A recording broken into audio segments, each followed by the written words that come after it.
Manila Broadcasting Company. Sa balita, komentaryo, isyu, serbisyo publiko. Aksyon Radio! Sa Bacolod, Aksyon Radio! Aksyon Radio!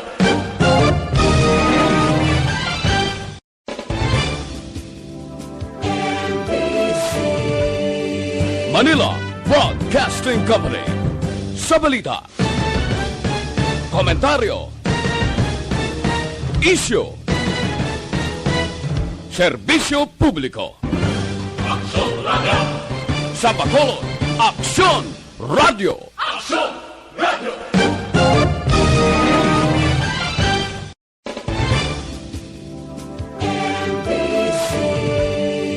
Manila Broadcasting Company. Sa balita, komentaryo, isyu, serbisyo publiko. Aksyon Radio! Sa Bacolod, Aksyon Radio! Aksyon Radio!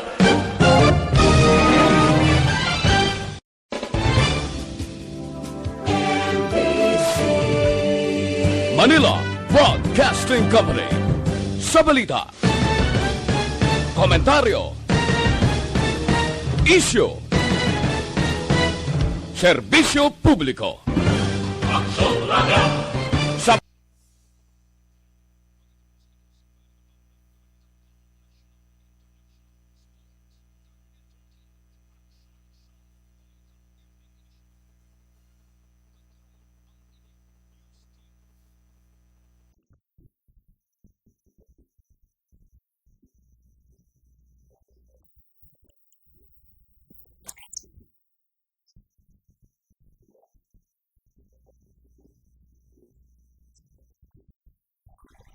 Mayong gabi syudad sa Bacolod, Western Visayas, kag bugos nga Pilipinas. Welcome na sa pagpangalagad sang aksyon balita evening edition. Karong adlaw Martes, Marso 22, tuig 2022. Makita kita live sa mga official Facebook page kag sa YouTube channel ang Aksyon Radyo Bacolod kag mabatian pa sa www.actionradyobacolod.com.ph. Kaming inyo mga tag balita. Aksyon ang Defensor. Kag Action Dale Salazar para sa mga headlines. Una kita sa mga balita lokal. Transport Group dismayado sa wala pag-abot sa Bacolod sang LTFRB Regional Director. Goblakson nagasalig nga makalabuot sa target recipient ang 500 pesos nga monthly subsidy sa gobyerno nasyonal. Sa balita national, early registration para sa masunod nga school year mag-uumpisa na sa Marso 25. Safety seal requirements sa pagkuha business permit aprobado na sang IATF. Detalye sang mga balita lokal pagkatapos gidamang sini.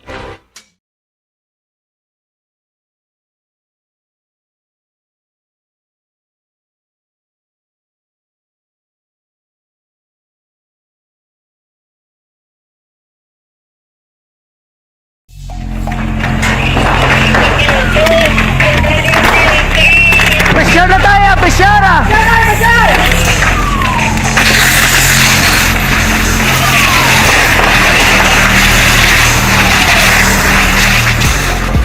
Every day is Fire Prevention Day. Gani importante nga maihibalo kita kung paano malikawan ang sunog. Yari ang pila ka mga action tips angot sa fire prevention. Sa tion nga maghalin sa balay, siguraduhon nga naka-unplug ang tanan nga saksakan. Likawan ang octopus connection o kung ang pagsaksak sang madamo nga gamit sa isa ka outlet. Dapat wala man sang overloading sa mga saksakan kag lantawon kung masarangan ang mga appliances nga nakasaksaka. Likawan ang mga substandard nga kagamitan. Hindi pag i-charge ang gadget overnight kaang isang cellphone. Taguon ang mga posporo, lighter, kag iban pa nga flammable materials sa mga kabataan. Ag siguraduhon man nga malayo ini sa kalan. Siguraduhon man nga wala nagalik ang inyong LPG. Sa isa ka business establishment, dapat mayara sang fire extinguisher kag dapat nakahibalo ang tanan sa pag-usar sini. Hibaloon man ang expiration date sang fire extinguisher kag i-refill kung expired na. Magpreparar sang fire exit plan lagi pa diri ang emergency exit o kung ang lugar nga wala sang harang nga pwede guwaan sa tiun sang sunog. Dapat nakasave sa inyong mga cellphone ang mga emergency numbers nga pwede tawagan sa tiun sang emerhensya. Kung nagakalayo ang imo nga lawas, himuon ang stop, drop, kag roll. Para malikawan ang sunog, nagakinahanglan ini sang partisipasyon sang publiko. Kung nakahanda kita sa mga kalamidad, dapat preparado man kita sa sunog. Ini sa Action Daily Salazar para sa Action Tips nga nagapahanumdom nga maghalong sa tanan nga tiun. Mangin mainalamon sa pagpili ng kandidato, mangin mabinantayon kag mainid sa mga ibutang sa pwesto. Umpisahi ang pagbago paagi sa wais sa pagpili karon nga eleksyon. Yari ang pila ka mga tips para sa wais may nalamon kag insakto nga pagpili sang pagabutohon. Una, maghimo sang listahan sa mga kandidato kag maghimo sang listahan sang posible iboto. Ini ang pwede mo ibase sa ila plataporma kag mga panindugan sa kada isyu. Ikaduha, kibalua ang mga isyu o kung tupiko nga importante sa imo bilang isa ka botante. Magdesisyon kung ang para sa imo nga tupiko nga dapat hatagan sang pagtamod, isyu kaangay sang government transparency, human rights, unemployment, korupsyon, kapigaduhon, mataas nga crime rate, rural area development, mga environmental issues kaangay sang polusyon, COVID-19 kag iban pa. Ikatatlo, kilalaha ang mga kandidato. Agud nga mas makilala ang mga kandidato, i-konsiderar ang pila ka mga puntos kaangay sang paglantaw sang debate kag public discussion sang mga kandidato kag hibalua ang leadership background o kon eksperyensya sa pagpamuno kag performance sa isa ka kandidato. Ikaapat, kag ang labi nga importante sa tanan, magboto. Mauyang lamang ang tanan mga ginhimo nga preparasyon kung hindi ka magboto sa maabot nga eleksyon. Dumduma ang mga kaaksyon. Ang pagboto ang isa ka kinamatarong. Hindi pag-uya nga kaysa kada boto mo, dako sini ang dala nga pagbago. Itama ang boto, iboto ang tama. Para sa action tips, ini naman sa Action Dorel Cabato. Sa din ka mangabahin sang Pinas, labuton ka sa among balita kag serbisyo. Sama-sama tayo, Pilipino. Una sa balita, una sa aksyon, sa Bacolod, Aksyon Radio. The Candidates Forum. The Candidates Forum, hibaloon ang mga plataporma di gobyerno. Usisaon ang nahimuan kag inagihan sa mga politiko. Patpaton ang mga proyekto nga ila ginaplano. The Candidates Forum, programa sang Aksyon Radyo Bacolod kag Northwest In nga magahatag kay gayunan sa publiko nga mas makilalaan sang husto ang mga kandidato sa 2022 national and local elections. The Candidates Forum. The Candidates Forum. Hosted by Aksyon Boy Duran with guest panelists Aksyon Fred Salanga, Aksyon Rex Cantong, Aksyon Art Tayupon, Aksyon Brian Morden, Aksyon Eric Magbanwa, kag Aksyon Marlon Genovea. Diri lang sa Aksyon Radyo Bacolod. The Candidates Forum. Bangod sa pamahog sing COVID-19 pandemic, madamo sing kompanya kag local government unit ang nagpatuman sang work from home sa ilang mga empleyado. Naga-work from home kung naka-close contact sa nagpositibo sa virus o kung mismo nagpositibo sa COVID-19. Madamo sang benepisyo ang mahatag sang work from home, pero hindi naton malikawan nga ma-bored kag ma-stress bangod sa sini nga setup sa masobra na isa ka tuig nga pagpakiaway sa COVID-19. Base sa pagtuon sa United Nations International Labor Organizations, nagatugas sing stress ang tuman niya pag-usar sa gadgets kangay sa cellphone kag computer. Gani, iyaring tila ng mga poslano nga action tips sa mga nag-work from home. Una, mag-set up sa workspace sa mga balay sa tuyo nga makafocus sa imong trabaho. Ang workspace ay hindi kinahanglan nga dako nga kwarto, ang importante, komportable ka sa imong trabaho. Matapos ang pila ka oras nga nagapungko ka mag-computer, dapat may tion nga mag-stretching agud malikawan nga ma-strain ang imong likod o kon liog. Time management. Maghimo sa imong mga time schedule kag mga talapuson nga trabaho para mangin organisado. Magkaon sa husto nga tion, labi na ang pamahaw kag pilion mapagkaon. Action Radio Philippine Standard Time las 6:14 kag karon sa detalye na sang mga balita lokal. Dismayado ang mga transport group sa may syudad sa Bacolod matapos nga wala nagtambong sa dialogo si LTFRB Regional Director Richard Osmeña subungad daw Martes. Sa baylo ang LTFRB Region 6 ang nagpadala sang anom ka mga tiglawas nga mga nagatubang kag nagsabat sa mga pamangkot sa mga transport group. Ginpahayag ni Diego Malacad ang Secretary General sang Undok nga 100% sila nga dismayado sa wala pagabot ni Osmeña sa Bacolod kasunod nga ila ginuntat ang transport rally kahapon nga adlaw matapos ginaligara nagpasalig nga mag-aabot ini sa Bacolod City. Nagpangabay si Malacad kay Osmeña nga hindi magpanago sa media para mapalapta sini ang mga impormasyon sa mga stakeholders. Ginpahayag sini nga ila pa i-assess ang resulta sa dialogo kag baga pagig-angot sa Western Visayas Transport Coalition sa posible pagpatigayon sang region-wide nga transport strike. Nagpangabay man si Malacad sa LTFRB 6 ang patas nga pagtatara sa mga driver nga yara sa Isla Sang Panay sa mga driver nga yari sa may syudad sang Bacolod.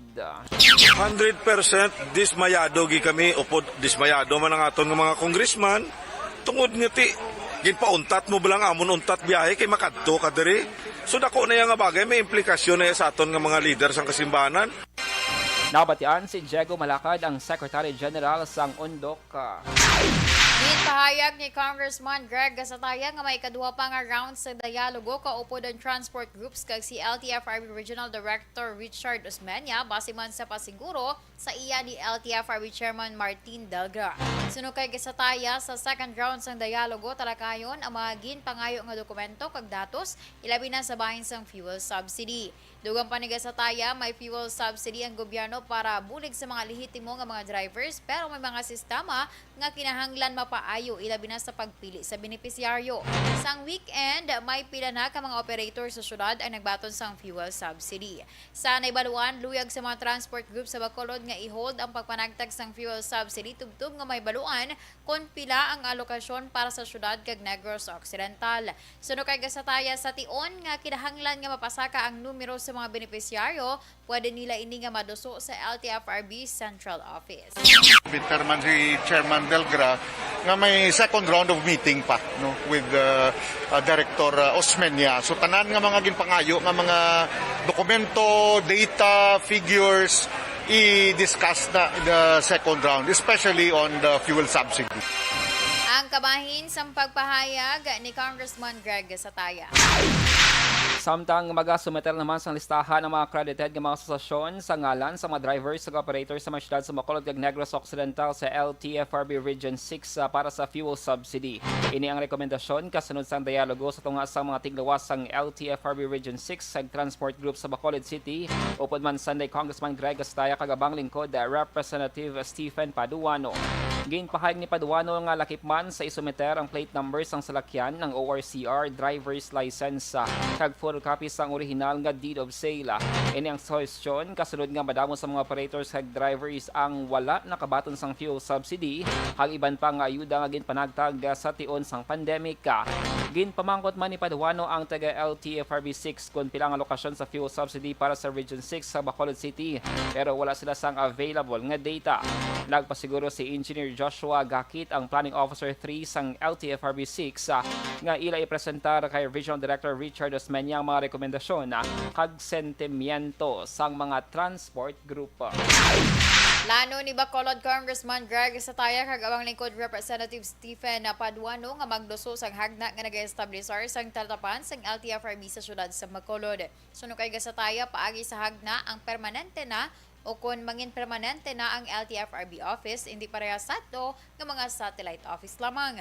Ginihamplo ni Gasataya nga ang hagna sini nga aprobado na sa Kongreso kag Senado nga nagatukod man sa provincial office sang Commission on Higher Education o CONSHED. Sunod sa kongresista, sadto iya naging talakay sa LTFRB ang ining plano pero mas maayo kung mayara sang layi kag mapainan sang pondo, mabutangan sang personnel kag hindi na kinahanglan nga magtabok pa sa syudad sang Iloilo. Sa iban nga balita lokal, nagasalig si Governor Bong Lacson nga mahatag sa target recipient ang 500 pesos nga monthly cash subsidy sang gobyerno nasyonal. Ini ang reaksyon sang gobernador sa palayag ni Presidente Rodrigo Duterte nga pasakaan sa 500 pesos ang 200 pesos nga cash subsidy para sa mga pigado nga mga pamilya. Ginpahag sang gobernador nga wala pa sang direktiba nga dabaton ng gobyerno probensyal kung paano ipanagtag ang among ayuda apang nagapati siya nga ipaagi ini sa mga local government units kabulig man sang DSWD.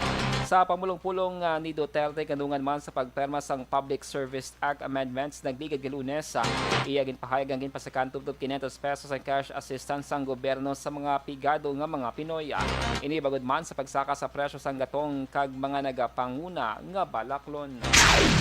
Sa katapusan nga balita lokal, syudad sang Silay kag Escalante ang mga lugar nga una kantuan ni Negros Occidental Governor Bong Lacson sa una nga adlaw sang campaign period sa mga lokal nga kandidato sa Biyernes. May kang tanan sa Mayo 9 nga eleksyon. Suno kay Lacson, una siya nga magatambong sa misa sa simbahan sa syudad sang Silay, kaupod si Mayor Mark Goles. Nagligan nga 2019 nga eleksyon, iniman na ginhimo sang gobernador sa unang adlaw sang kampanya. Sa Biyernes ang hapon, mag-aupod ang gobernador sa kampanya sang iya mga kaalyado sa syudad sang Escalante. Suro pa kaya Lacson posible nga hindi sila mag-updanay ni Vice Governor Jeffrey Ferrer nga sa mga campaign sorties kag magaseparar sa mga lugar nga kadtuan agud nga madamo ang ilang mga kaalyado nga mabuligan sa pagpangampanya. Si Lacson amo ang leader sang local political group nga Love Negros samtang si Ferrer amo naman ang chairman sang local political party nga United Negros Alliance nga may mabakod nga koalisyon. Si Lacson ang liwat nga nagapapili bilang gobernador kontra kay Anay Bacolod Congressman Juan Orola Jr. kag Maria Socorro Ucada. Samtang si Ferrer naman ang liwat nga nagakandidato sa pagka-vice gobernador batok sa independent candidate nga si John Ray Gargarita. Sa balita, sa aksyon. Lasayin sa 21 Action Radio Philippine Standard Time DTX.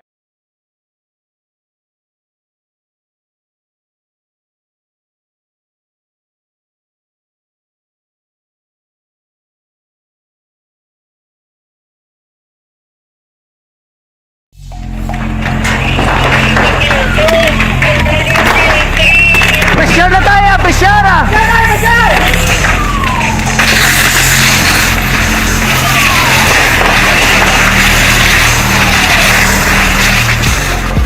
Every day is Fire Prevention Day. Gani importante nga maihibalo kita kung paano malikawan ang sunog. Yari ang pila ka mga action tips angot sa fire prevention. Sa tion nga maghalin sa balay, siguraduhon nga naka-unplug ang tanan nga saksakan.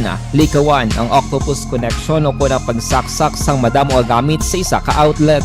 Dapat wala man sang overloading sa masaksakan kag lantawon kung masarangan ang mga appliances nga nakasaksaka. Likawan ang mga substandard nga kagamitan. Hindi pag i-charge ang gadget overnight kaang isang cellphone. Taguon ang mga posporo, lighter, kag iban pa nga flammable materials sa mga kabataan. Ag siguraduhon man nga malayo ini sa kalan. Siguraduhon man nga wala nagalik ang inyong LPG. Sa isa ka business establishment, dapat mayara sang fire extinguisher kag dapat nakahibalo ang tanan sa pag-usar sini. Hibaloon man ang expiration date sang fire extinguisher kag i-refill kung expired na. Magpreparar sang fire exit plan lagi pa diri ang emergency exit o kung ang lugar nga wala sang harang nga pwede guaan sa tion sang sunog. Dapat nakasave sa inyong mga cellphone ang mga emergency numbers nga pwede tawagan sa tion sang emerhensya. Kung nagakalayo ang imong alawas, himuon ang stop, drop, kag roll. Para malikawan ang sunog, nagakinahanglan ini sang partisipasyon sang publiko. Kung nakahanda kita sa mga kalamidad, dapat preparado man kita sa sunog. Ini sa Action Daily Salazar para sa action tips nga nagapahanumdom nga maghalong sa tanan nga tion. Mangin mainalamon sa pagpili ng kandidato. Mangin mabinantayon kag mainid sa mga ibutang sa pwesto.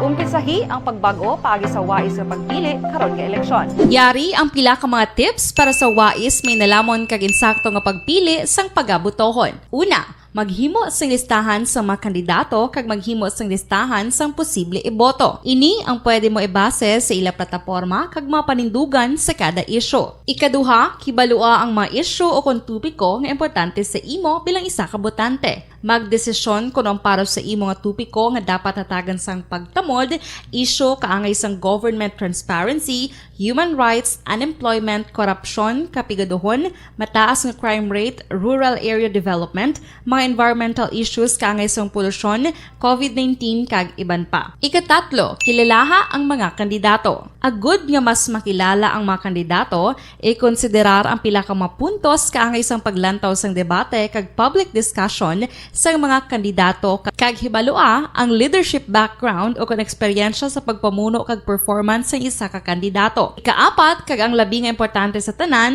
magboto. Mauyang lamang ang tanan mga ginhimo nga preparasyon kung hindi ka magboto sa maabot nga eleksyon. Dumduma ang mga kaaksyon. Ang pagboto ang isa ka kinamatarong. Hindi pag-uyanga kaysa kada boto mo, dako sini ang dala nga pagbago. Itama ang boto, iboto ang tama. Para sa action tips, ini naman sa action Dorel Cabato. Sa din ka manyabahin sang Pinas, labuton ka sa amon balita kag serbisyo. Sama-sama tayo, Pilipino. Una sa balita, una sa aksyon, sa Bacolod, Aksyon Radio. The Candidates Forum. The Candidates Forum, hibaloon ang mga plataporma di gobyerno. Usisaon ang nahimuan kag inagihan sa mga politiko. Patpaton ang mga proyekto nga ila ginaplano. The Candidates Forum, programa sang Aksyon Radyo Bacolod kag Northwest In nga magahatag kay gayunan sa publiko nga mas makilalaan sang husto ang mga kandidato sa 2022 national and local elections. The Candidates Forum. The Candidates Forum. Hosted by Aksyon Boy Duran with guest panelist Aksyon Fred Salanga, Aksyon Rex Cantong, Aksyon Art Tayhupon, Aksyon Brian Morden, Aksyon Eric Magbanwa, kag Aksyon Marlon Genovea. Diri lang sa Aksyon Radyo Bacolod. The Candidates Forum. Bangod sa pamahog sing COVID-19 pandemic, madamo sing kompanya kag local government unit ang nagpatuman sang work from home sa ilang mga empleyado. Naga-work from home kung naka-close contact sa nagpositibo sa virus o kung mismo nagpositibo sa COVID-19. Madamo sang benepisyo ang mahatag sang work from home, pero hindi naton malikawan nga maboard kag ma-stress bangod sa sini nga setup sa masobra na isa ka tuig nga pagpakiaway sa COVID-19. Base sa pagtuon sa United Nations International Labour Organizations, nagatugas sing stress ang tuman niya pag-usas ng gadgets kangay sa cellphone kag computer. Gani, iyaring tila ng mga poslano nga action tips sa mga nag-work from home. Una, mag-set up sa workspace sa mga balay sa tuyo nga makafocus sa imong trabaho. Ang workspace ay hindi kinahanglan nga dako nga kwarto, ang importante, komportable ka sa imong trabaho. Matapos ang pila ka oras nga nagapungko ka mag-computer, dapat may tion nga mag-stretching agud malikawan nga ma-strain ang imong likod o kon liog. Time management. Maghimo sa imong time schedule kag mga talapuson nga trabaho para mangin organisado. Magkaon sa husto nga tion, labi na ang pamahaw kag pilion mapagkaon nga maka-boost sa imong memory, concentration kag alertness kaangay sa pumpkin seeds kag dark chocolate. Kung mayaras mga online meetings, advance nga ipahibalo sa imong mga upod sa balay, agud malikawan ang mga disturbo. Ang pigaw nga internet connection ang makatugas sa stress, gani ipreparar ang backup kaangay sa ibang network nga may maayong signal para sa mobile data.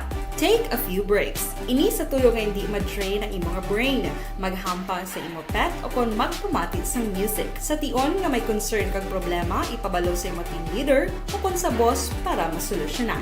Sa work from home nga setup, ikaw ang may uyat sa imong nga oras. Makasave ka sa plete, makasave ka sa pagkaon, makasave ka sa kwarta, kag makaupo no pa ang imong pamilya. Ang work from home ay may madamo nga hangkat, pero mas madamo sa gihapon ang mahatag nga benepisyo. Ini si Aksyon Dorel Cabato para sa Action Tips, una sa balita, una sa aksyon, sa Bacolod, Aksyon Radio.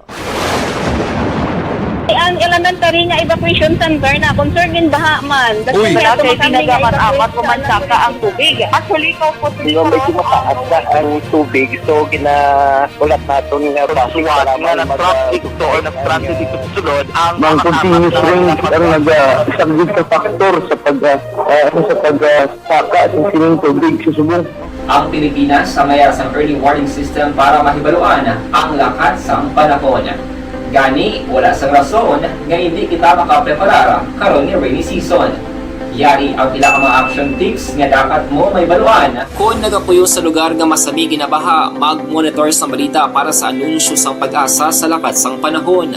Isa sa pinakapos nga pamaagi para malikawan nga magsulod ang baha sa balay, among paggamit sang sandbag. Ang sandbag ang isa ka sako nga may unod nga balas nga pwede ibutang sa pertahan o kung ginaagyan sang tubig para temporaryo nga makontrol ang pagsulod sang tubig sa inyong nga balay. Antes naman ng rainy season, dapat nakapreparar ka na sang pagkaon, flashlight, pito, kandila, hygiene kit, power bank, transistor radio, importante nga mga dokumento kag iban pa nga kinahanglanon. Ini ang dapat isulod sa go bag nga dapat ibutang sa isa ka lugar nga mapus kuhaon sa tion nga kinahanglan nga mag-evacuate. Sa tion sang pagbaha dapat butangan sang tape ang saksakan sang mga outlet kag ibutang sa mataas nga mga lugar ang appliances. Kunyara sa evacuation center, dapat man nga ipatuman ang minimum health protocol, face mask, face shield kag social distancing batok sa COVID. Sa panahon sa tig-ululan, dapat man proteksyonan ang ikaayong lawas batok sa pila ka mga masakit, kang isang dengue, leptospirosis, cholera, typhoid fever, hepatitis A. Nagpanugyan man ang DOH kay pabili ng proper hygiene kay pag-inom sang limpyo nga tubig. Lutuon sang husto ang pagkaon para malikawan ang contamination. Maghugas sang kamot antes kag pagkatapos ang kaon kag matapos. Lasay si Media Action na Radio Philippine Standard Time. Kagkaroon sa detalye na sang balita national.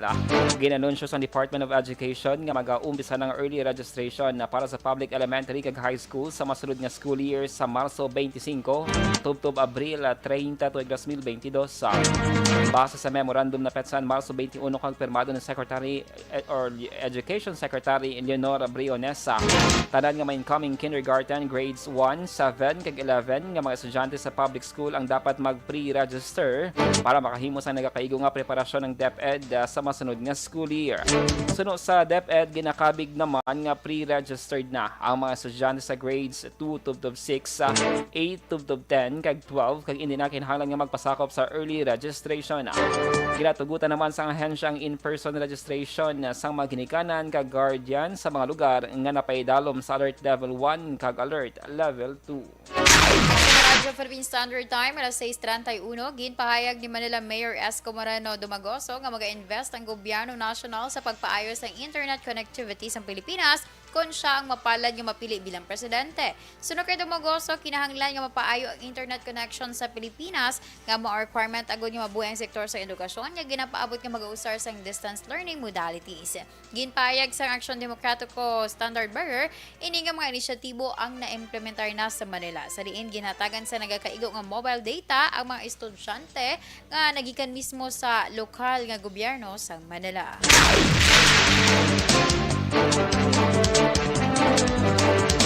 Una sa balita, una sa aksyon.